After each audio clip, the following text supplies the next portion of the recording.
What is this then? A tool shed? Let's invest.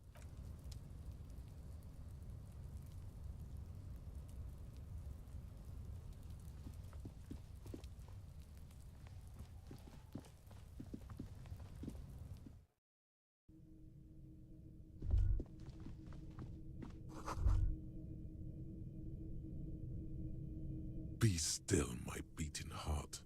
It's amphetamine. Sweet amphetamine. The lieutenant isn't studying the powder in the mirror. He's studying you. There's a good, vague way to ask where he stands on drug use. Professionally, I mean.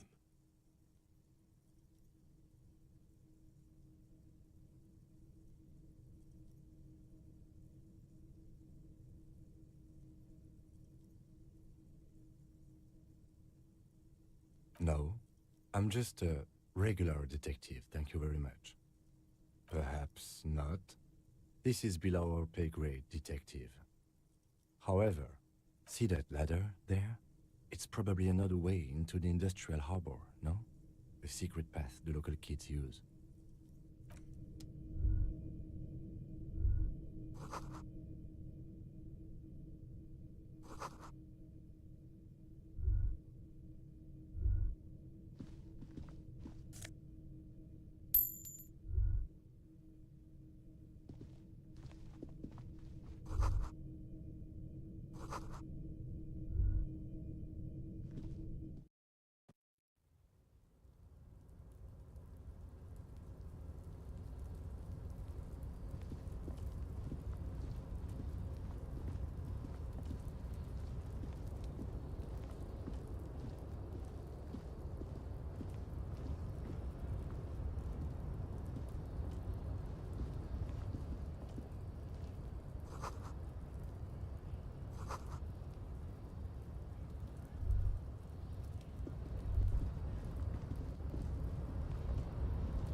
Looks like someone left his tarpaulin cloak hanging on the railing here.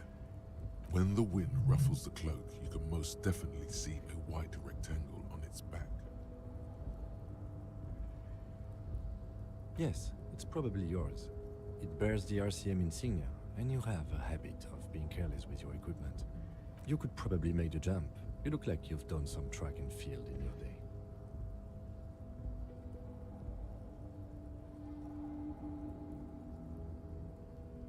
The wind is aggressive up here. The lieutenant looks at the enormous crane towering in the distance over the container. That machine is a Kvalsund 1020 HK.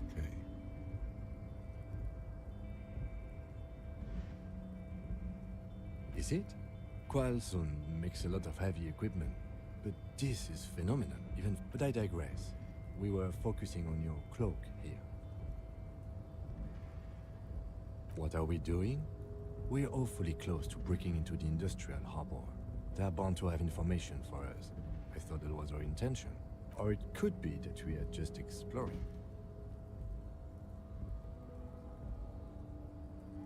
The cloak? I do think it's yours, yes. As to what... Well, it doesn't seem too dangerous. 2 meter stops. Whenever you're ready to do it. The cloak looks like a bag of goodies floating in the wind. Who knows what its pockets may hide?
Yes?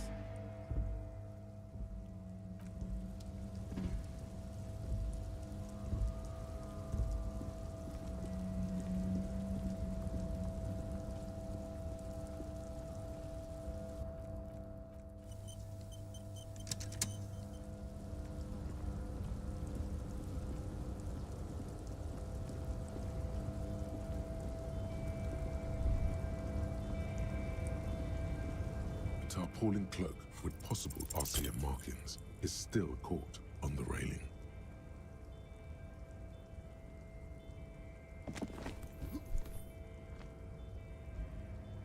Nope, no, that's still too high. What were you thinking? You're not a gymnast, you're a boxer, and you've climbed way too high up here. Despair creeps into you, getting fat on your weakness. Whatever, you're still coming up with sentences. That's a step up from total annihilation, right?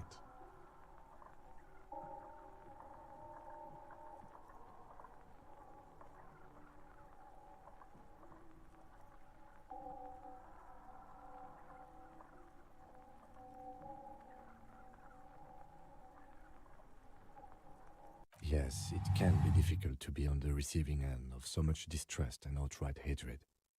Nothing you can say would make you feel any. Cop gives up the detective genre for social realism. Another police officer resigned from the RCM following a nervous breakdown. He now lives under a bridge, drinking and occasionally throwing excrement at passers-by, shouting, "I never loved that woman." When asked to comment, former colleagues objected to the theory that his psychological disintegration was precipitated by his wife leaving him. "It's because the Furrows lost that match," said Captain Ptolemy Price, once the man's superior officer. "It's because he couldn't get a big gun from acquisitions, and anyway, police work really burns you out after a while," Satellite Officer Jean-Vic Mayer, the deranged former cop's partner, commented. Sergeant Mac Torson, another former colleague, did not propose any theories, merely saying, "Whatever happened to him wasn't about birds. He got fucked, that's all."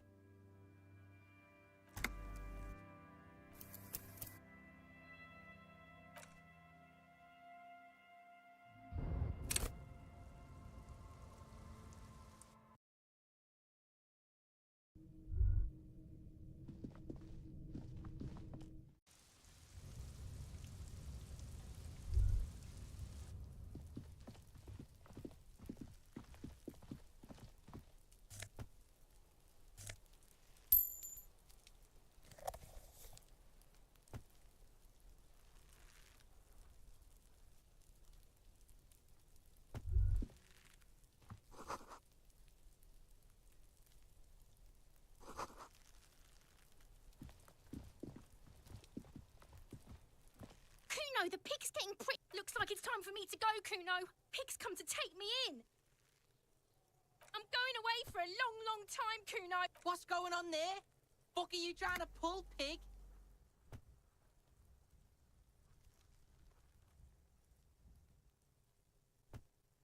You don't want to fuck with me. I got my hands bloody. You can still see the top of her hat from behind the... I'll die before I Murder was the case they gave me. I'll die before I... What's this kid? Get the fuck out of here, So it's a girl. Interesting. I'll die before I squeal. I come from the woods. Don't be traumatizing her. Get the fuck...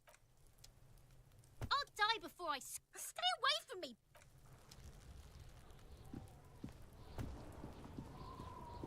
Can't you see I'm throwing rocks? All right, entertain the Kuno. The kid moves his hands like a basketball player dribbling fast. Irregular speech patterns, overconfidence. Could this kid be on drugs? This warrants further investigation into this Kuno.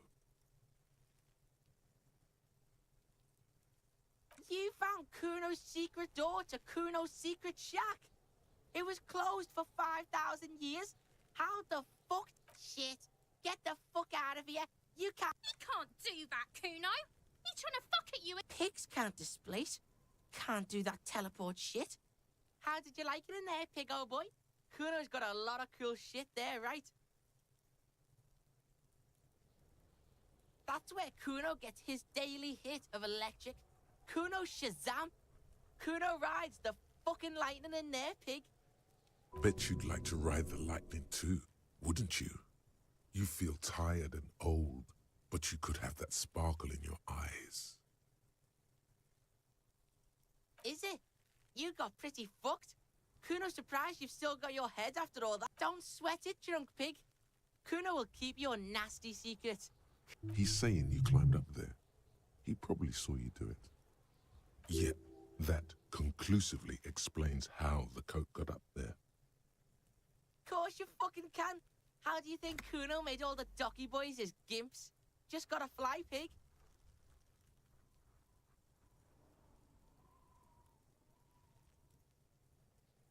Not everyone can fly like Kuno. You're old. You'll never make it. Moose piss is probably alcohol. That's all there is to it then. Don't be a pansy. Just jump. Oh, that? Kuno decapitates pigs.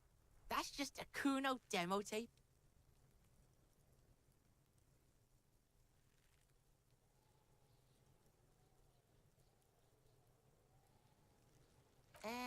Yeah, to the both of you, watch your ass in Kuno's town, or Kuno's gonna fuck your head. It's a vitamin, pig. Don't you know anything? You could use some. Okay, whatever. Oh, don't teach him, Kuno. He's gonna use it against you, Kuno. You're not getting this, pig. It completely takes away the hangover. It's like you didn't do it. Fuck you, pig. Don't do mad. Good call, Pigmeister. Don't come and talk to Kuno about his kingdom. Is it? Whatever, piggy. Good call, Pigmeister. It's always Kuno, never I. Clearly the kid's using the third-person perspective as a shield. Yeah, Kuno's in a fucking gang, in a bank. Watch out, Kuno! He's trying to fiddle you! He's gonna put his hands on you! Help! Pig's got Kuno! Help! Rape! Help! He's got the Kuno help! Everyone can hear. You need to get the hell out of here before. Help! Escalate, Kuno! His dick is out! Pigs in here, Kuno! Somebody, please! How did we get here? How did this happen? This makes no sense. There may still be a way out. Just appeal to his reason.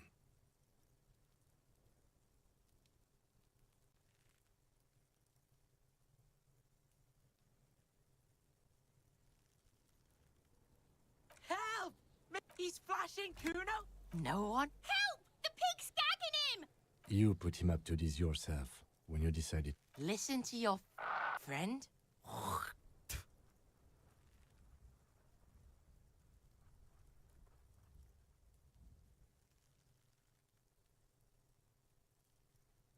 Kuno owns the fat ass. Help! The RCM is trying to fuck Kuno!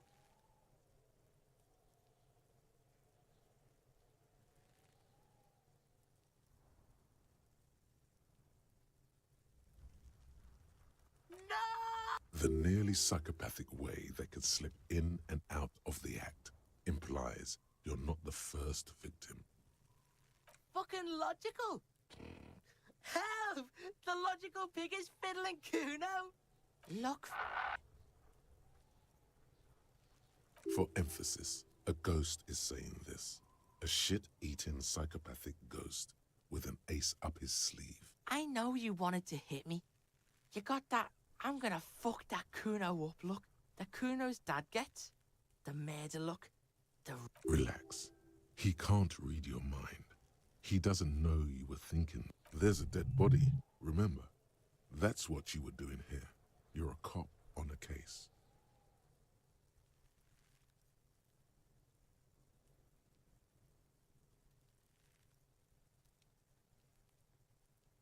I can. Kuno can smell that violent shit. I know what you were thinking. I'm gonna fuck that Kuno up. You're nothing!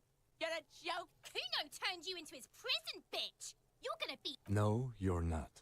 We can just leave. Bitch, you're gonna be in this shit with Kuno forever! A peepo is a type of hat, by the way. You don't talk to me about my fucking peeper! You don't know where I come from! Okay. Kuno is kind to his bitch. Ask your questions, but remember, this changes shit. Click, click, click, click!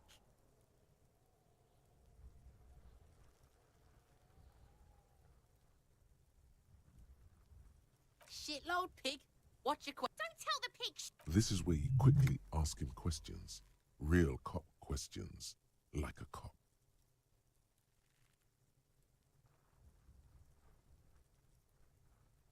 Probably climbed. Kuno was busy. You heard Kuno. Kuno wasn't even in Martinez. I don't know. Some fucking... Mesk or I don't know. There is no Night City anywhere. That sounds like the name of a city in some pulp science fiction novel. Why you gotta be right? You wanna know where Kuno was? You wanna know what Kuno's been... Don't tell him that! It's not fucking lame. Kuno's building Kuno's City. Night... Lame. That's the name of Kuno City, bitch. Get the fuck off Kuno's back. This shit ain't... It's impossible to deduce what it is about, at least for the... Kuno's fucking... He's trying to hide the fact that he doesn't know. Kuno knows what you meant. Kuno's not a snitch. That's all. Trying to make Kuno sing into the popo. Just a couple of pigs sniffing around in the dirt. That seems... Yeah, you tell the faggoty Kuno! You're testing Kuno's... Get lost, Right, pig. This is where Kuno plays with his little wooden choo-choo. Fuck do you want with it? Yeah, Kuno doesn't know shit about that. That shit is beneath Kuno. Listen, Kuno could hook you up with some sweet... You'd have to be blind not to notice the giant white letters, F-A-L-N, running down his trouser leg.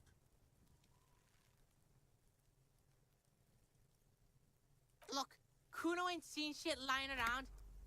The lieutenant remains silent, but his expression couldn't say, "I told you so," any louder. Whatever. Kuno was trying to help you, but you're too fat for falling anyway, pig. The fuck? A mug in the trash? Is this about the fucking clothes again? Yeah, Kuno sees where this is going. Kuno's got that fast brain. You saying you pigs are after the mug fucker? 'Cause he's the clothes fucker? I can't hear you, Kuno! Speak louder, Kuno! Shit, that's tense. Someone's going to the beat-down basement, huh? Mug guy gonna get tied to the radiator. Kuno doesn't know who put that shit in there. And if he did, he wouldn't squeal. But if... Tell the Kuno who it was. He's curious. He likes putting two and two together here. Stop turning into a pig, Kuno! They're trying to get you hooked on the snitching!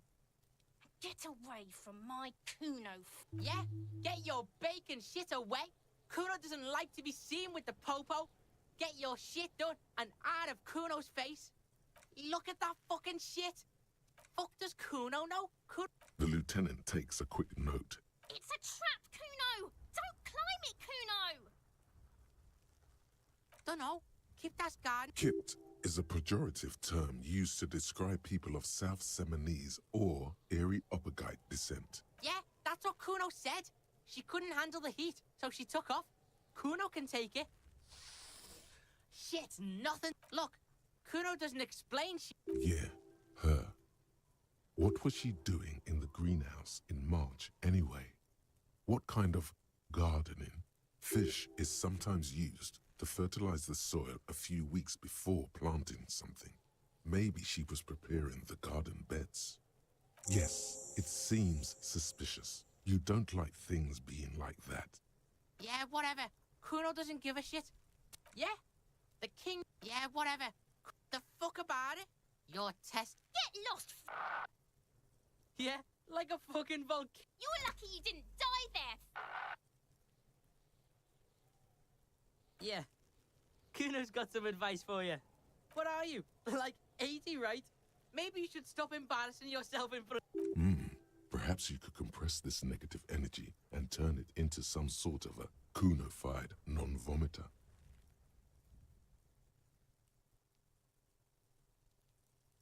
Don't ask questions. Roll with it. That's right. Turn your weaknesses into conceptual strengths. Try it again now. Kuno doesn't. Hear that? Magnesium. That's what you're lacking. The lack of magnesium has you slouched. Yes, and it's critical.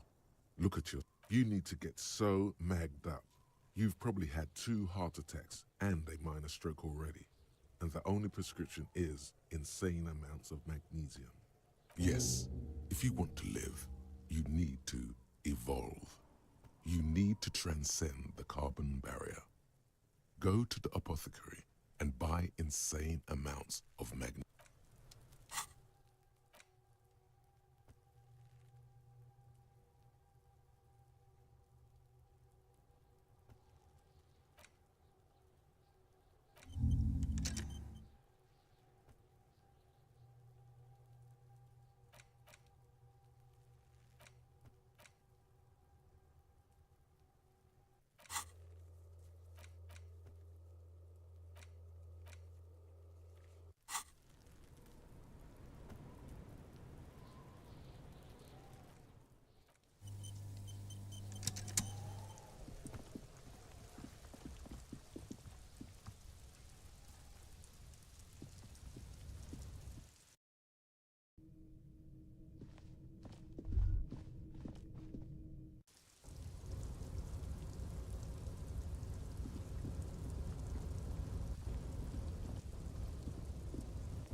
A tarpaulin cloak with possible RCM markings is still caught on the railing.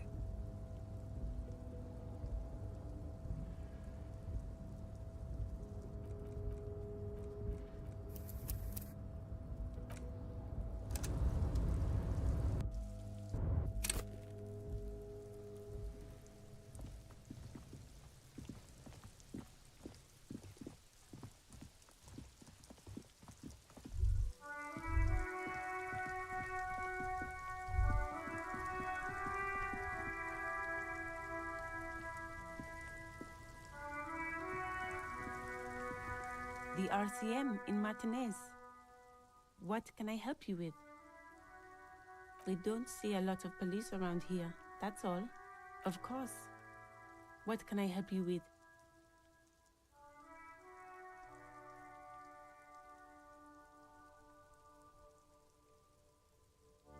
Sure, I'm done with it. Go easy on that stuff. It gave me a terrible headache. Well, this might be the last snow we get. At least I hope so. Snow has nutrients in it. Helps everything green up in the spring. At least that's what my grandma... Yes, think about the cute grandma, not the weird snow.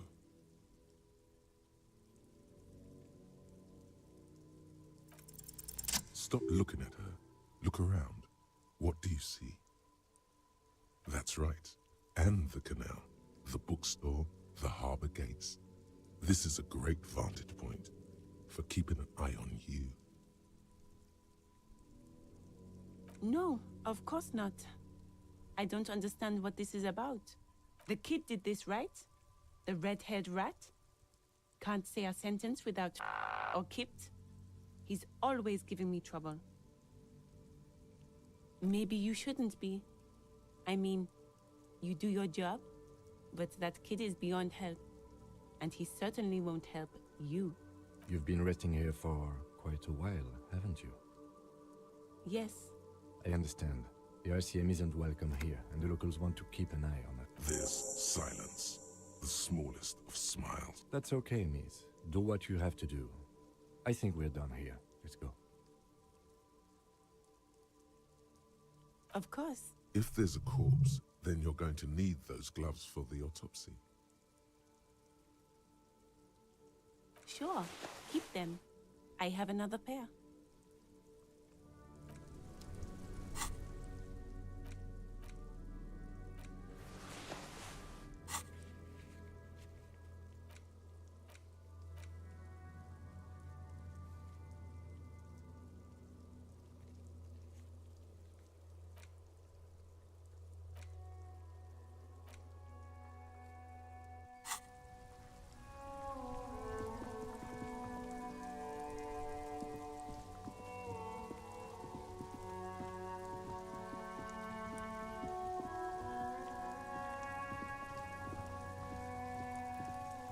There he still is, looking right.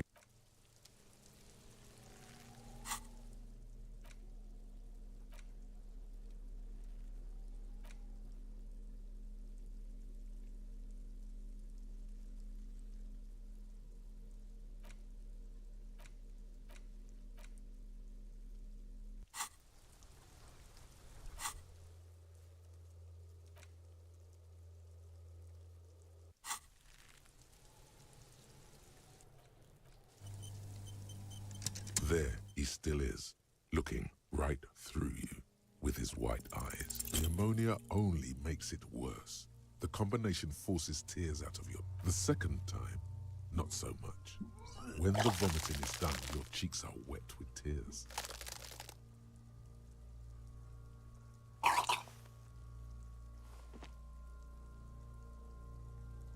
Nor does the wind right now. I've seen strong men turn themselves inside out for hours. I've seen captains puke their guts out. It never, then drive to the station. Maybe throw up. I think I've lost my sense of smell. A white lie. Not being hungover helps too. No.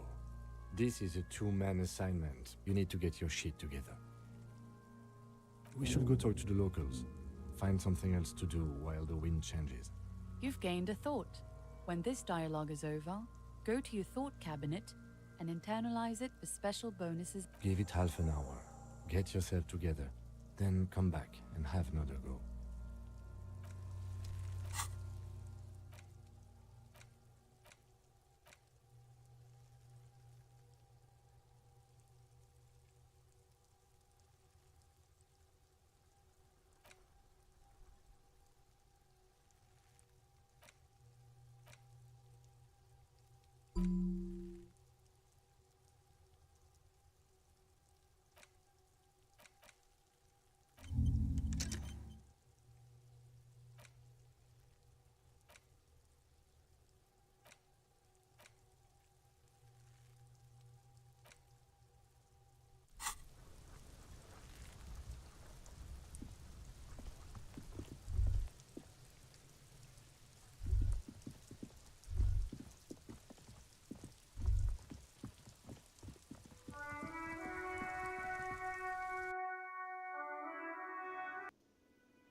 Can I help you?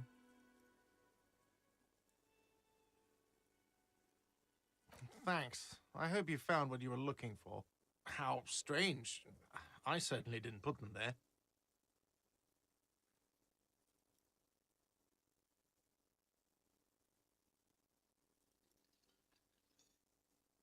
The trash collection service? CS Municipal. I don't see why they would put anything in the trash, though. Ah, the elusive CS Municipal. I doubt we'll be able to track down who was sent here last and when. This will have to be one of those little threads that solves itself. Thank you anyway. Yes. Another thing. Great. I love those. Yes, not the whole damn union, thank God. Just the nastiest and loudest. They come here in the evenings. Dumb, unruly types. Think they're big shit. But they're good customers. They place big orders and all. We should find out who this Lord faction is, occupying the booth. Loudness means talkative, and we need info. We don't. We have to wait. There are these things called days. You sleep between them. He's saying they'll come after you've slept. Just making clear you got that. Yes, not the whole... We should find out. We don't. There are these... Yes? Yes, have you got it? Like what?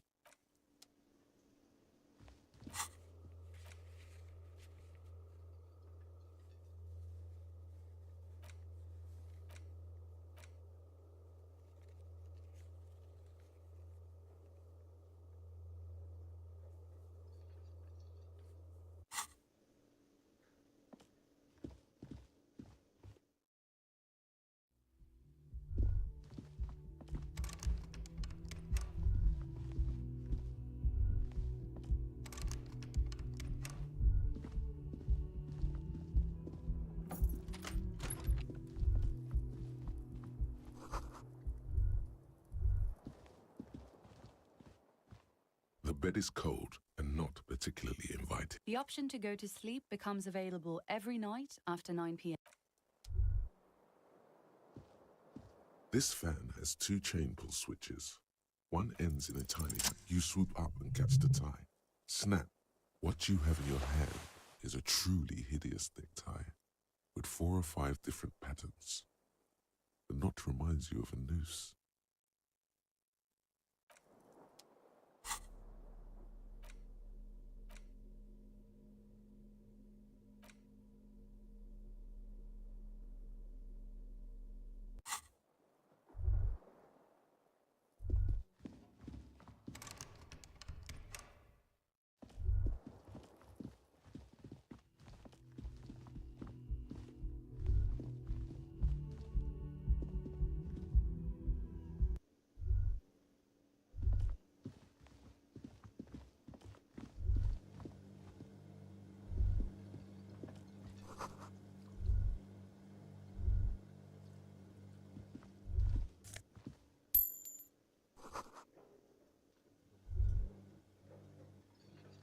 A thin man is smoking below an exhaust hood, occasionally sipping from his mug. As you step in, he nods toward the table and says something in a completely foreign language. The only... Okay, it's definitely not his name. Whatever you do, please don't call him Goransi Kobek. Please. The man puts his cup down and replies something, his left hand drawing arcs in the air. He smiles and bangs his ladle against each of his pots. It's almost like music, especially with the sounds of assorted dishes boiled.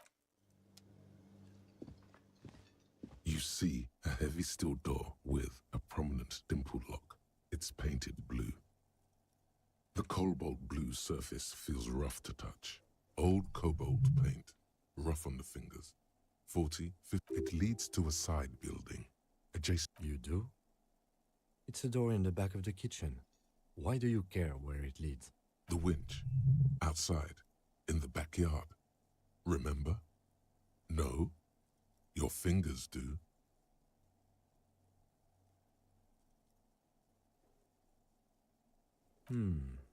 Well, if there was a winch, I suppose we could look... It's hardly a side investigation. You already have a name for it.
It's hardly worth a title. Anyway, Gart is the person... The door does not budge.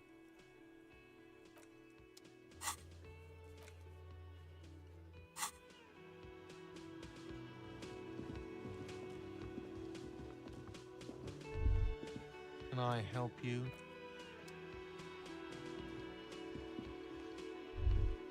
Can I help you?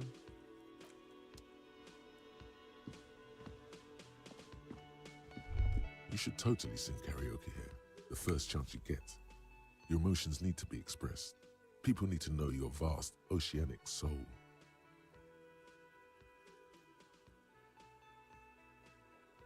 Of course, at this point, precise measurements of your soul can only be performed from the outside. It needs to be through a PA system by other people. Who is mistakenly identified as a cop for his prominent jawline? Yes, sounds likely. You should probably go on stage and pose for a moment when you're done with this thought. See if it works.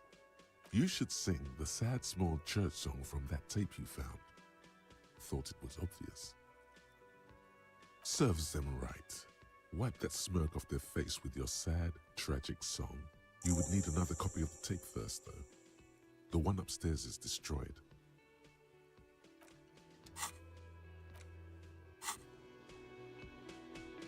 Can I help you? Absolutely out of... Absolutely in the question. First we find a sad... Your body is ready, sire. Another thing. Great. Oh yes, that door, sure. There's nothing mysterious about it. It's just a door.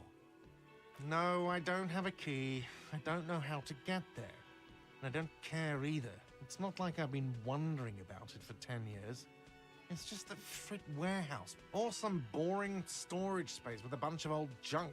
He's attempting to maintain an air of indifference. It's absolutely not convincing.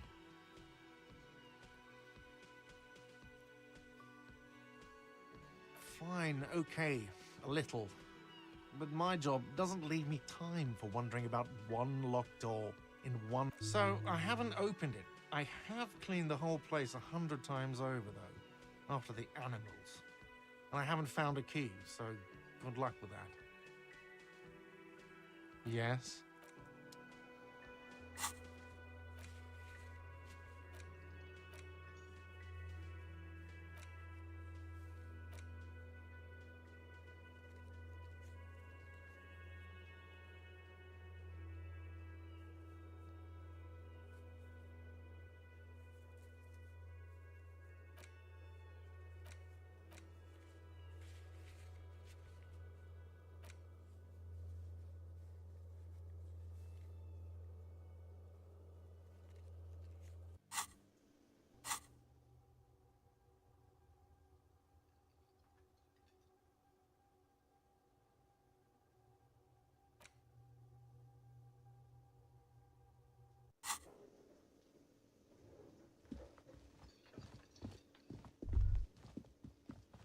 Hello again, sweetie. Yes, dear. A paraplegic is someone with limited or no ability to use the lower half of their body. Paraplegia is caused by spinal cord injuries. That's quite all right. I'm used to people asking questions. I know they're thinking about... Yes, officer. You look rather dazed. Oh, my. You know where we are, right? That's right. And where is the world? Yes, indeed. We are in the fine city of Revachol. The new disco dancing.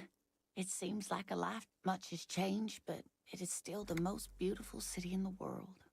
A rare jewel set in the sand between... Speaking of history, you know what year it is, yes? That's right, dear. How splendid. Here, take this pen. Knowledge. Her relief is palpable. She was getting pretty worried about you there. But now... I can tell that this is taxing for you, so I'll just ask one more question. What regime are we living under? What mode of government?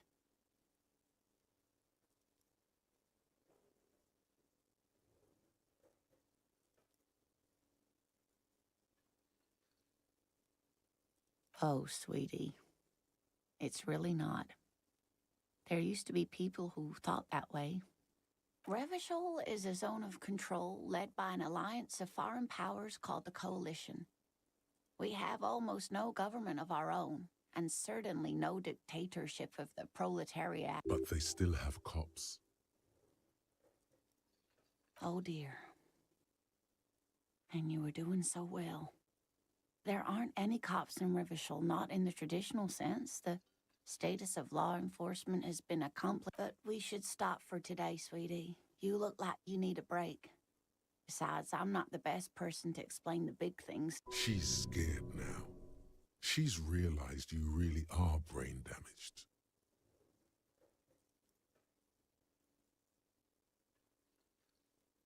A defeat, I'm afraid. The people of this archipelago tried to build something new, something different.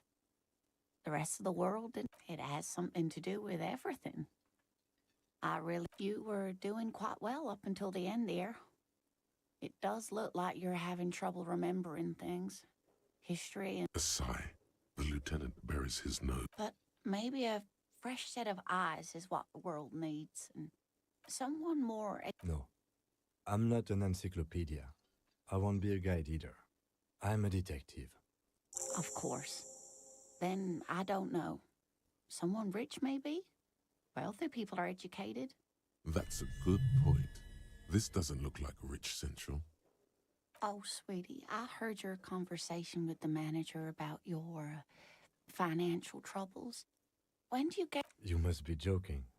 Although our pay does sometimes feel like a joke. It's not easy to assert your right to a decent living wage when you don't have a strong union behind you.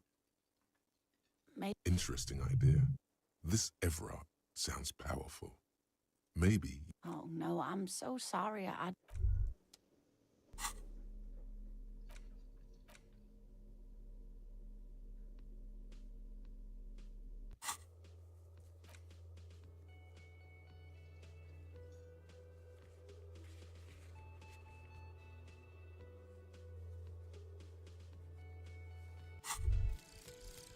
Volumetric ship compressor. Bizarre scientific news from Revachol West today, where a police officer's shit has been observed at a pressure of around 495 gigadecimals. These metallic hydrogen levels of shit togetherness were thought to exist only at the center of collapsing stars, not law officials. It remains to be seen how long the shit singularity lasts.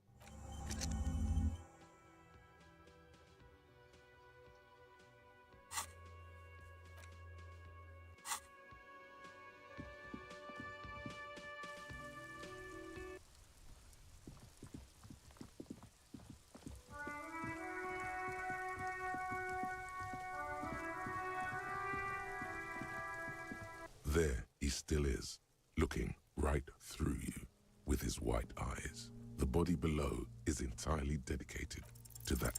As you breathe in, the odor comes over you.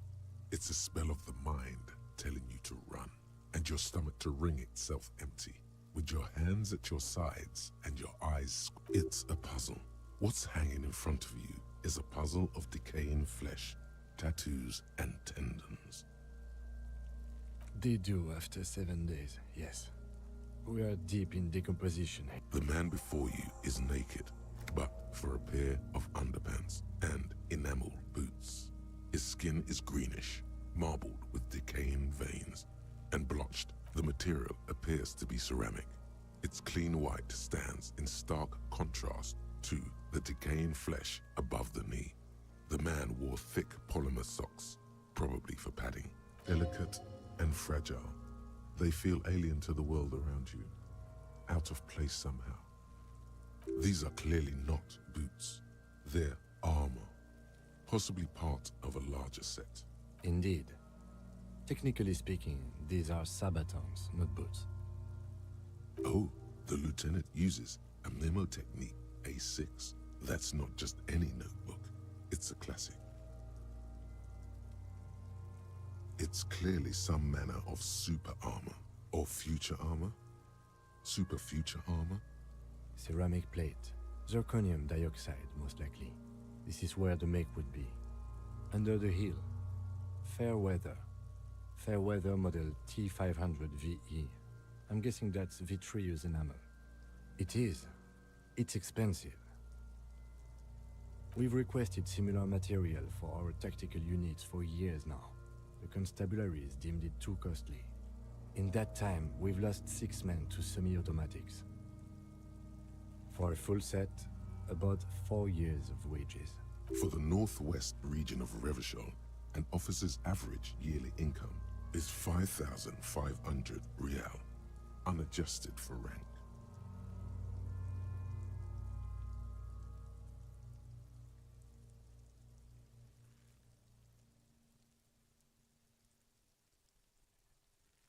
Not too much, yes. It's a sorry situation, I agree. The locals probably scavenged it. It would be odd if he had more arm after 7 days. We should keep a lookout for these species. The armor could yield information. This is one thing he might actually know. No, I think he had something precious underneath the clothes. They had to remove the jeans and shirt we found to get to it. And this kind of armor is often worn under fabrics. Nice. That makes sense.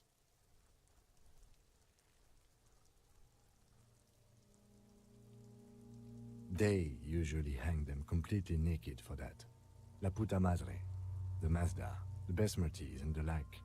These ones still... Fucking talking about underpants. Clearly, Kuno would like to interject something here, but there's not enough for him to hold on to. That's for us to find out. My initial report on the area suggests he was a security guard for the harbor company, but that's just hearsay. Just something I scraped together from my station. An area report on Martinez. I'm sure you did the same. I agree. This equipment is way beyond what a guard can afford. A small bell-like sound fills the air, like tapping on the side of a porcelain cup. It's anything but. This material is a kinetic redistributor. It spreads kinetic energy horizontally, from plate to plate, dissipating it entirely. See? Faint, organic lines cover the plates where they separate into smaller ones. These plates then divide into smaller plates until there are hundreds of them altogether, like whirls of floorboards. The design looks organic, influenced by highly resistant wood materials like lignum vitae and ebony. If trees were made of porcelain, this is what their cross-sections would look like. The smooth, glossy surface fractures into ever more intricate interconnections, peaking on the right sabaton. The whirls are in the shape of a letter and number combination: E50, 100, 1000. Good. Can you read it to me? X541567. We have a make and a number. That's something. We can use the radio in my kinema when we're done. Either station can chase it for us.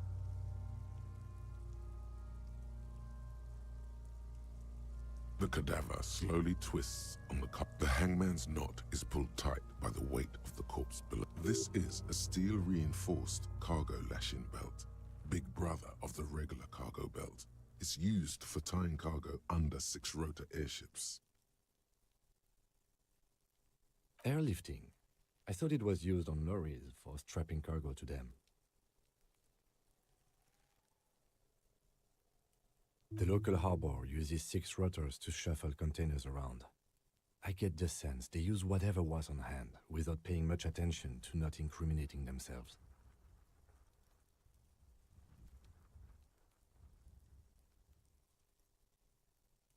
I was afraid it would be. Thin steel wiring, parallel strands. This makes getting him down more problematic than I had assumed. A noose is one of those things that's easier to use one way around.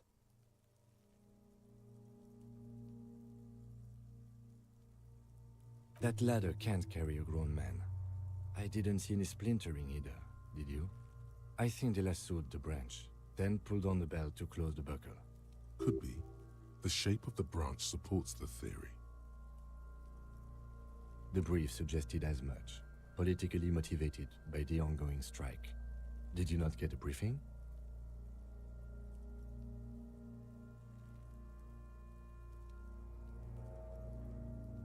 Okay, you should ask me for one the first moment we get. The cadaver hangs from the cargo belt. An intricate web of blue lines stretches across the torso, from the right shoulder to the solar plexus. Each time they intersect, a small white star is formed in their crossing. Hundreds of fading asterisks riddle his skin. Their concentration is highest around his heart. I have only a cursive knowledge of the science of cybernetics. I would not know if it were. But it's not quite complex enough. It doesn't seem familiar from the insides of any radio computer your mind can imagine. The somewhat organic lines remind you of old filament memory units, but not quite. No, you're... So am I. He wears a wide leather belt around his waist and a gun holster under his arm. He takes a thin piece of milled aluminium from his coat pocket and pulls it open. Sounds like a sword being unsheathed. A small lens appears, some sort of camera. Shit, Kuno! What the fuck? An instant color camera. I have only 2 ampoules, so nobody move. I don't want to waste one.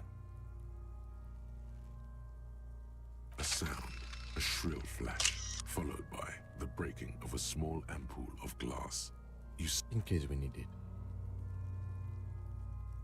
Yes, it is pretty cool, isn't it? There is only one ampoule left.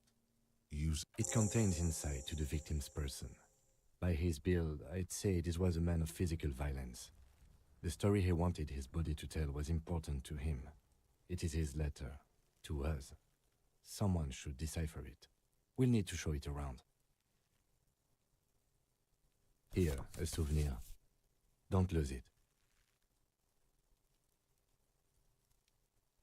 The glassy-eyed corpse looks by, his mouth mute and his skin. His eyes are milky white and blind to the world, protruding comically from their sockets. Dark brown hair grows on his head.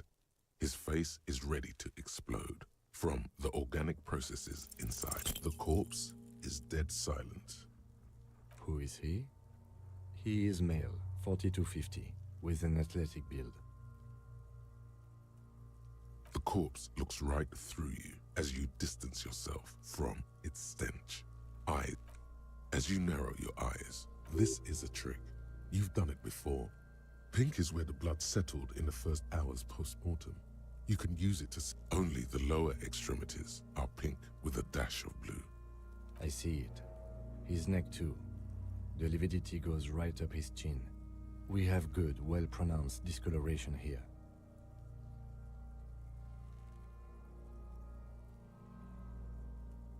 The monster comes back into focus, an explosion of color, coursing with dark marbled veins. His stomach appears pregnant with something. Black liquid streams down his thigh and onto... So, what do you think?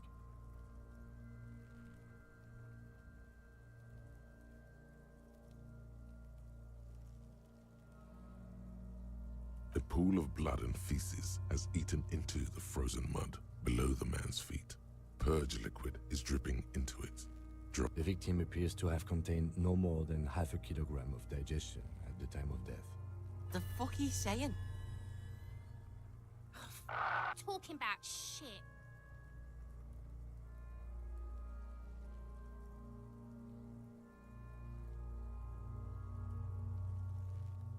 Maybe.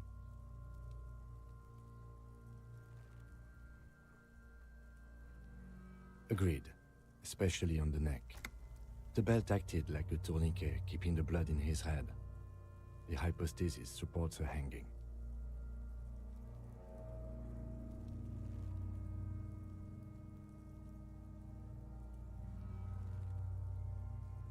Everything here seems to corroborate that assumption, but we should still get him down before assigning a probable cause of death. I do. Most of them are post-mortem. Maybe even all of them. The delinquents have made our jobs harder with their little sport. Stop talking in riddles, coin slot. He means you fucked him up good, Kuno. Fucked him up brutal-like. I agree. His personality is no longer a part of the world. Totally dead.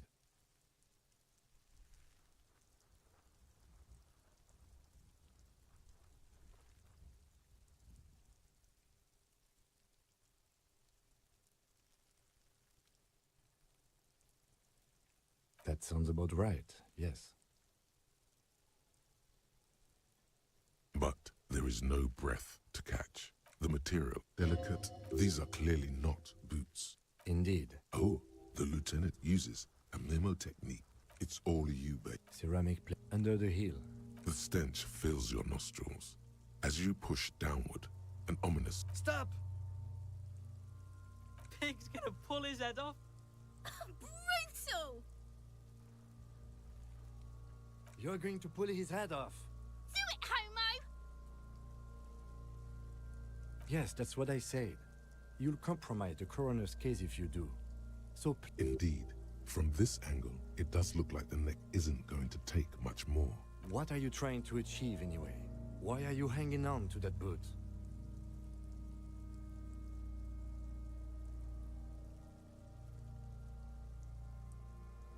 How many clues do you need? You already found a number. Besides, there's no way you're getting them off. All the organic matter in his body has been flowing down into the boots. They are fused to his feet now. Why do you think the locals haven't scavenged? You're sure there's a way to peel them off. But first, the body needs to be down. And second, it would probably be better if the lieutenant wasn't around. All right then. You can pay the hostel bill in honor points. How many honor points have you collected? Processing will take care of them. With the situation in the morning... The cadaver slowly twists. Are you sure we finished the preliminary examination of the cadaver? We might miss some of these things once he's done.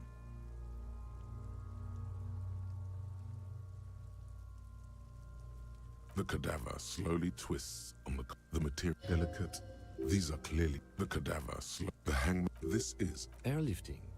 I thought it... No, you're right. The cadaver hangs from an intricate web of blue. His eye, dark brown hair grows on his... The corpse looks right through you. The steel-reinforced belt presents a unique challenge. I brought chain cutters, but I don't see a good angle of approach to the belt.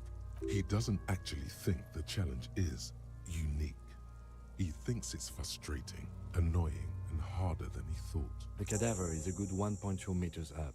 Neither one of us can reach the belt without assistance. And even if we do, there's the question of cutting the airship strength material.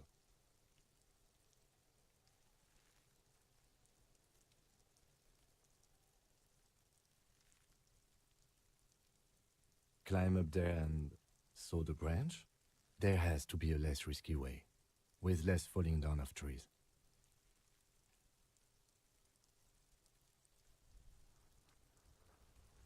I was really hoping we wouldn't.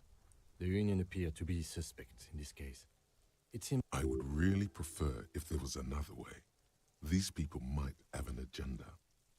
But what other options? The corpse twists on the belt, like chicken. We are not getting him down already. Not getting him down is a task that's already accomplished. Sadly, it's not our job to keep him up there. How do you plan to get him down, then? With social sensibility? Someone else? You mean... What was that about processing, then? Weren't they supposed to take care of the boots? Why don't they help?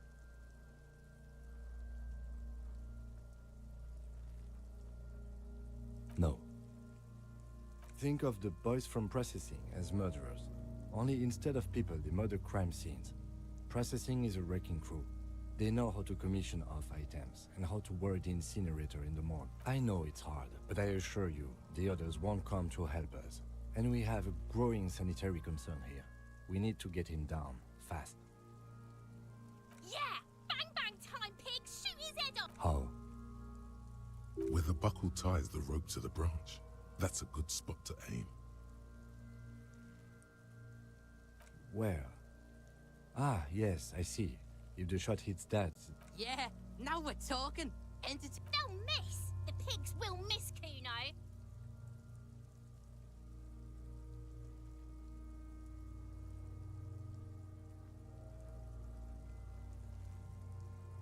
Silence.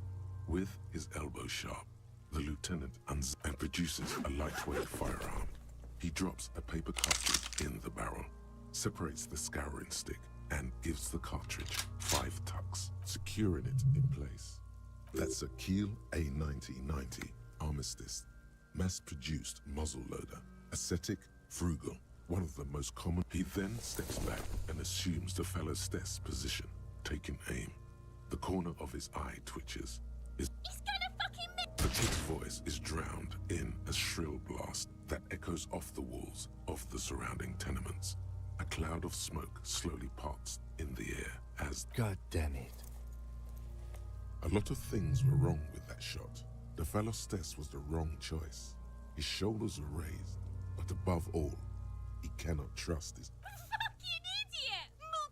Kuno could have hit it easy, but then Kuno's not fucking handicapped, is he?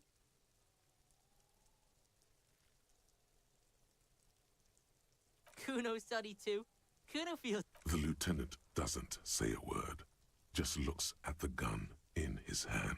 I have to say, it's beginning to look unlikely we can get it. You know, you don't feel like too bad of a shot yourself. It's bad as it is.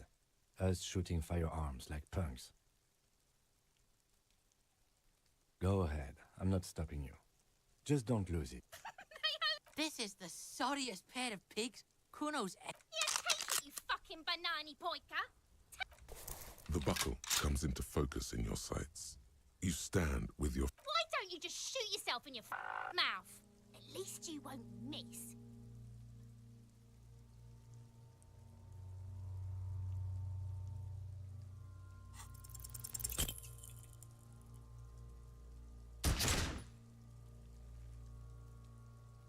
A plume of smoke erupts from the barrel. Your hand goes numb from the explosion. You missed the belt, but hit the corpse straight in the chest.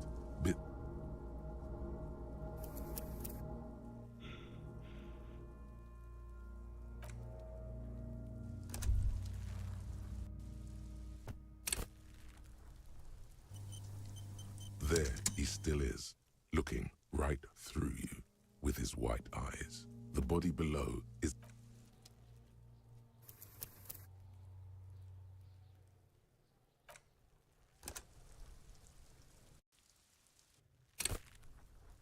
There he still is, looking right. Pneumonia only. The second time, not so much.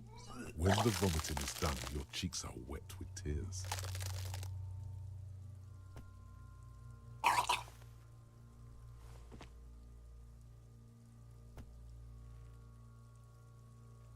Are you okay? You're facing tough odds here. I've seen then drive to the station. Maybe throw up on the way there, if you didn't bag the thing tight in. I think I've... A white? Not being hungover helps too. No, you need to get your shit together. We should go talk to the... You've gained a... Give it half an hour.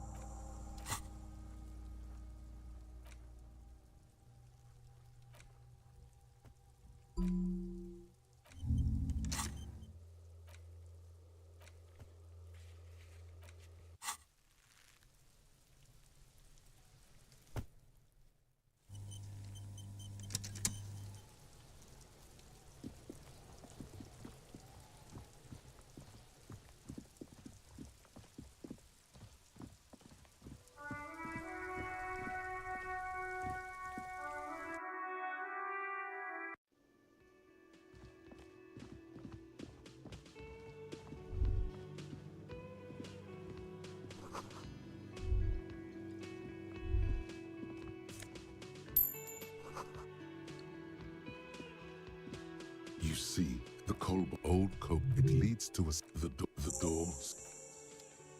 You see a heavy...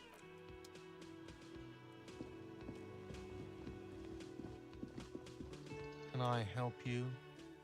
Thanks. How strange. Sylvie had the keys before I got here, and I can vouch for her. I can vouch for all my stuff. None of us would tamper with the crime. Thank you anyway. I think fugue states are more your forte, officer. Yes? Another thing. Great. Oh, yes, that door. No, Awesome. He's attempting to maintain. Fine. So, I haven't opened it. I have cleaned... Yes, not the... We should find out. We don't. There are these. Yes?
A simple little cadence. From another planet. Hey there. You sure are, my man. It's the jam, my man. The air from the east is thick with the... It's a traffic jam for the ages. Harbor gates up the street are shut tight. Meanwhile, we're all stuck here in long haul. Feels like forever. Like I was born on this here roundabout and this was all I ever knew. Mazout is an antiquated term for heavy fuel oils. This man has a barely suppressed performative streak. Or he just likes unusual words. Or both. Yeah, imagine. It's been a whole week already.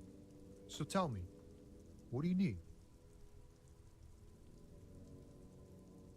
It's like, whatever's going on over at the docks. Workers got a blockade set up, making demands, no way in or out. Going on strike would probably help you dodge a bullet or two. Some pretty wild stuff, I hear. Like a giant new power crane in half the company? I forget what exactly. I've heard talk there's a company rep in town too. Like a strike negotiator type. Ah, yes, from the Wild Pines. We'll meet her soon in... They want to keep that money flowing in, my man. Ka-ching. He doesn't blame them, but he's not on their side. That's for sure.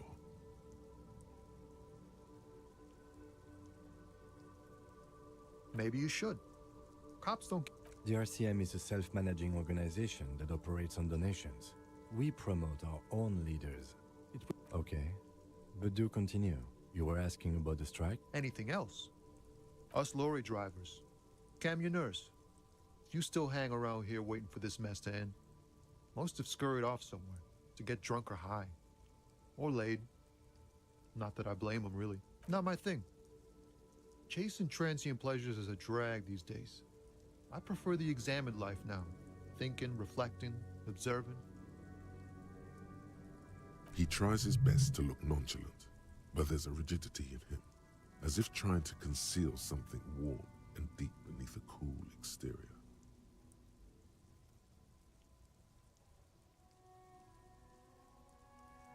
He ain't one of us drivers. I know that. All accounted for. Otherwise, I haven't really asked about that. Been wasting time, right? It's easy to see he's telling the truth. He's kept his nose out of the dark stuff. Analyzing the fundamental structural and psychological conditions of being stranded in the midst of a sea of motor lorries. And ask for his conclusion. A sense of surprise there ain't more bodies hanging from more trees. Huh? Oh. No, the bosses, man.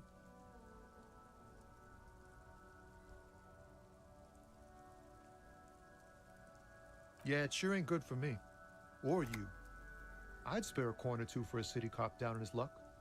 If I had, say, 4 myself. Oh, high-grade narcotics, illegal firearms, stuff like that. Relax. He's merely joking.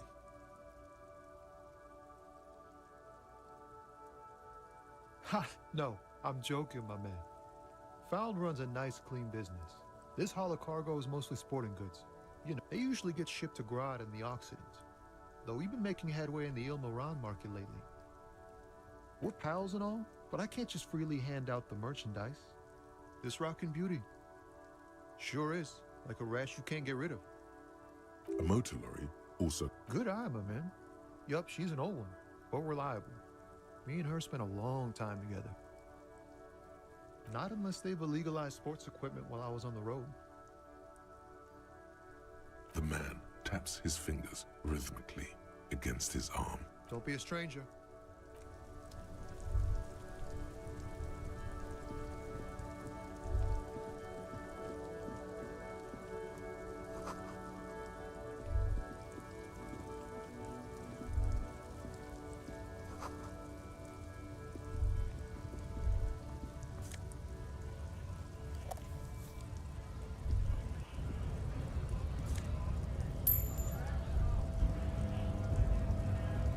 Yes?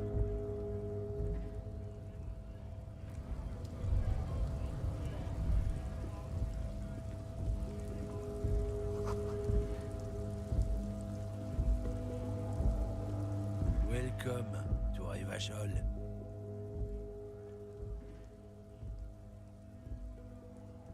Don't you welcome to Revachol me.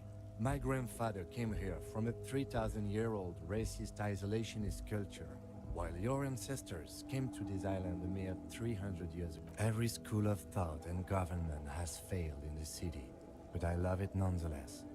It belongs to me as much as it belongs to you. It's men like you who keep Revachol divided, making it that much harder for everyone to climb out of this post-war. What he means is, fixation on the Revacholian nation makes it harder for Revachol to actually attain self-determination. Oh, come on, man. I just said welcome to Revachol. It's a lorry driver thing. I know exactly what you meant. You think my kind doesn't belong here, that I should watch myself. But you see, I'm an officer of the RCM. It's actually my job to make sure you behave. I would advise you to Silence. The air between your partner needs backup. Now's your moment to shine.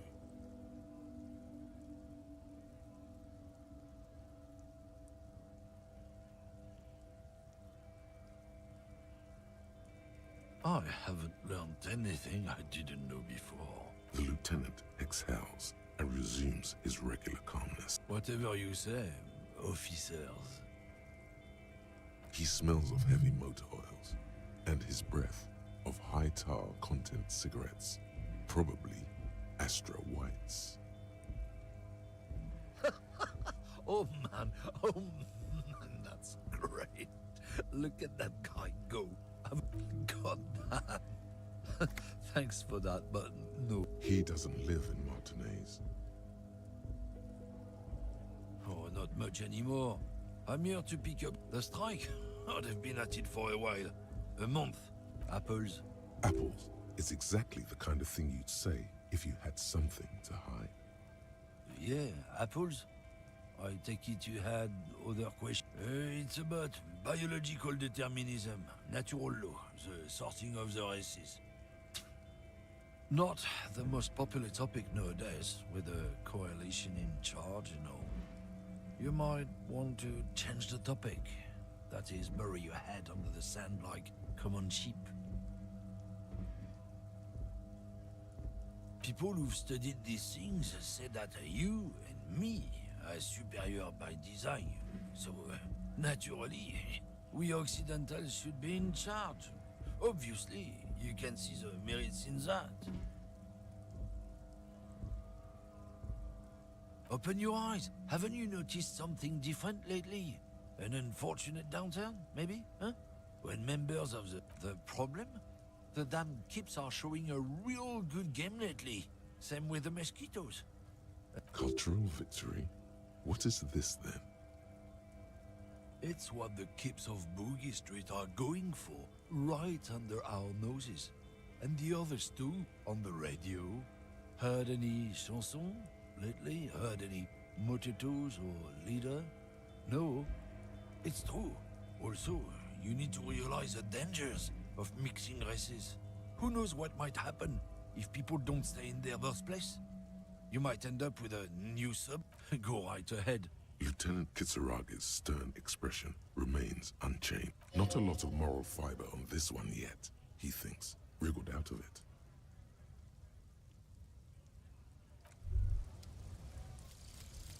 Volumetric ship compressor.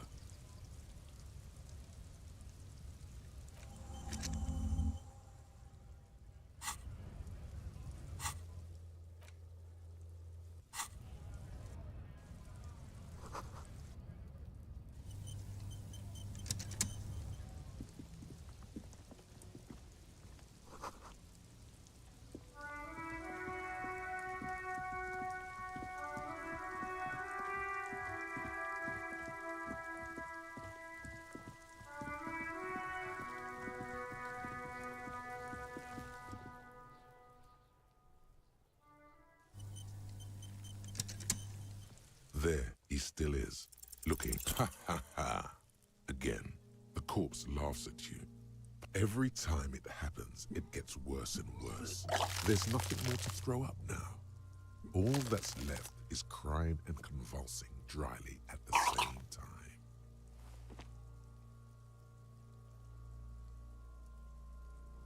I'm at a loss as well. I could swear your shit was together, Detective. Sometimes even that is... Officer, you just... You can open this white check again by going to your character sheet and spending a skill point. Maybe it's okay if you don't make it today.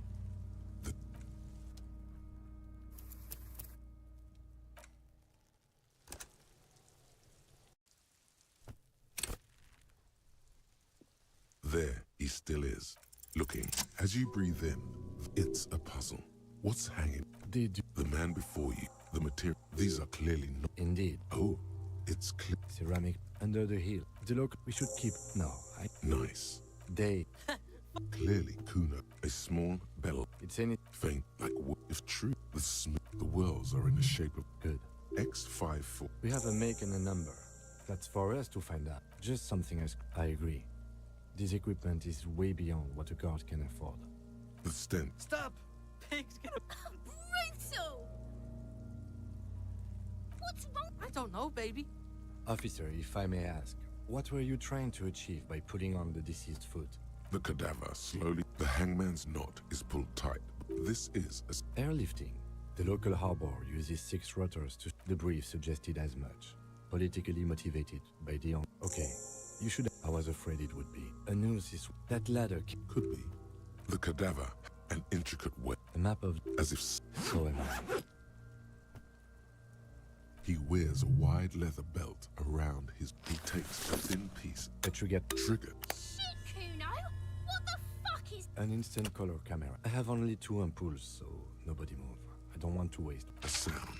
A shrill flash. Followed by the breaking of a small ampoule. In case we need it. It contains insight to the victim's person. By his build, I'd say it is what... Here. The glassy-eyed corpse looks... As you narrow, this is only the lower extreme. I see it.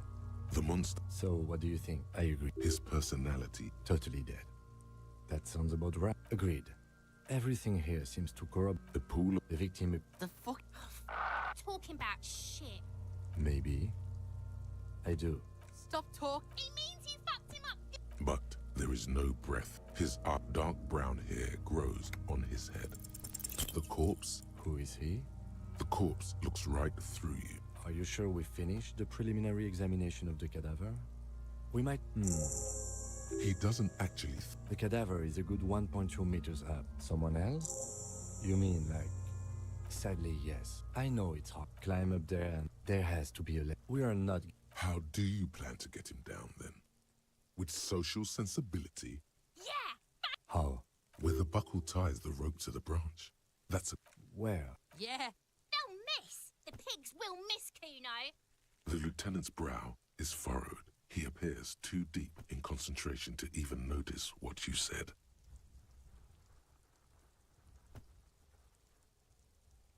What else can we do? He breathes out heavily. Oh yeah, do this shit! Fuck it up! I'll blow his head off. Take it! Take the shot! Yeah, take the shot! Silence. And produces a lightweight firearm. He drops a paper cartridge in the barrel, separates the scouring stick, and gives the cartridge 5 tucks. Securing it, that's it. He then steps back and assumes the fellow's death's position, taking aim. The kid's voice is drowned in a shrill blast that... God damn it. A lot of things... Kuno could have hit it easy, but then Kuno's not fucking handicapped, is he? Kuno... The lieutenant doesn't say a word, just looks at the gun in his hand. I have to say, it's beginning to look unlike... You know, you don't feel like too bad of a shot yourself.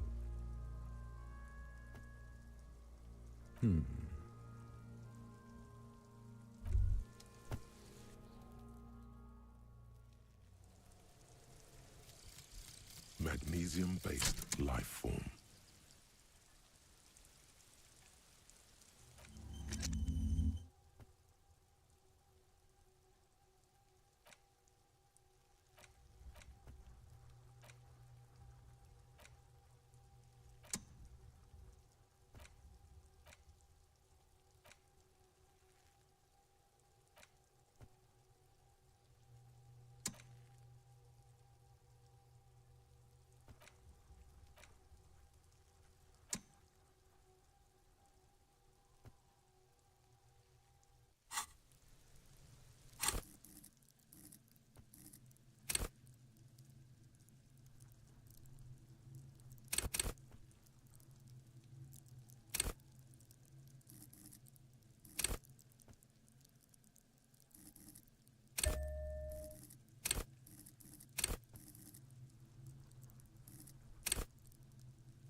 An intricate it still kind of looked gone.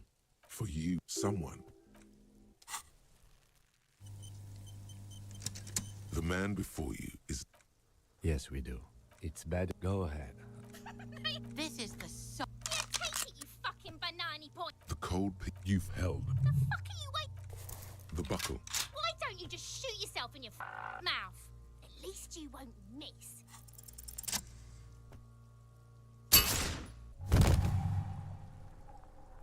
The buckle explodes into tiny pieces, coming loose with a whir. With your hand numb from the recoil, you look at the body slump down. Then the rigor in his muscles gives up, and he smashes sideways into the spring mud, letting out a horrid stench. Ace is high. The Ace is High, a custom invented by the aerostatic brigades during the revolution, is used to celebrate such. You could add an Ace's Low to it, if you like, by turning your back after the high and waiting for another.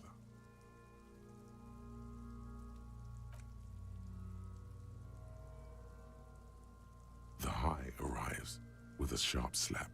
As you turn around, there is a moment of doubt. Chill. It's gonna connect. But then it does, and with furious precision.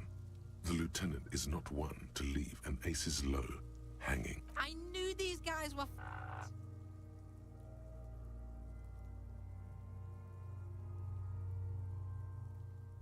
We will perform a field autopsy and determine the cause of death. But before... Excuse me. Slumped on the ground like that has not improved the way the corpse smells.